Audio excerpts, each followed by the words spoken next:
The SLM model, now let's look at the LM curve. The LM curve shows us all the combinations of real interest rate and output for which the money market is in equilibrium. Now, the money market equilibrium is where real money supply, which is nominal money supply divided by price level, is equal to real money demand. Now, real money demand is a function of output or income capital Y and nominal interest rate I. Now, two things to keep in mind over here. Here we're talking about the interest rate on non-monetary assets such as bonds, which will represent the opportunity cost of holding money. Because when you hold money, what you're giving up is the interest that you could have earned on interest-bearing assets like bonds.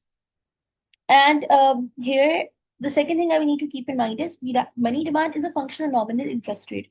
But using Fisher's equation, we can write it in terms of real interest rate, where we know nominal interest rate is equal to real interest rate plus expected inflation. And here we're using expected inflation as when people are deciding whether to hold money or bonds, they don't know what the inflation rate will turn out to be. Now, when we graphically plot the money market equilibrium, on the vertical axis, we have real interest rate. On the horizontal axis, we have real money balances. The real money supply is plotted as a vertical line because we're assuming that the nominal money supply is precisely controlled by the central bank. So the central bank sets it at some fixed amount. So real money supply is fixed for a given price level and in particular does not change with interest rate. So when we plot real money supply, we plot it as a vertical line.